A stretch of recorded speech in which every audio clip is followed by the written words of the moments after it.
అందరు నిద్రపోతుంటే నువ్వు నిద్ర మానుకొని కూర్చున్నావు. ఆయనలో కృప మేలుకుంది. ఏమి నా కుమారుడా, బిడ్డలందరూ నిద్రపోతున్నా, నిద్రపోలేదేంది నువ్వు? నా పరిస్థితి నిద్రపోయేటట్లేదు తండ్రి, నాకు నిద్ర పట్టట్లేదు తండ్రి, నేను అనుభవిస్తున్న ఈ వేదన నాకు నిద్ర రానివ్వట్లేదు తండ్రి, నా కండిషన్ సీరియస్ గా ఉంది తండ్రి.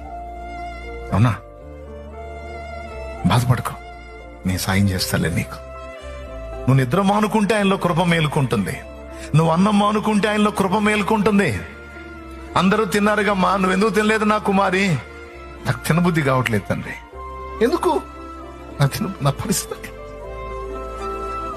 చావా బ్రతుకా అన్నట్టుంది నా పరిస్థితి, నాకు తినబుద్ధి కావట్లేదు తండ్రి. అవునా, దేన్ని బట్టి నువ్వు అన్నం అనుకున్నావు నా కుమారి? నా కుమారుడా, ఇదిగో ఫలానా పరిస్థితి నన్ను కృంగదీస్తుంది.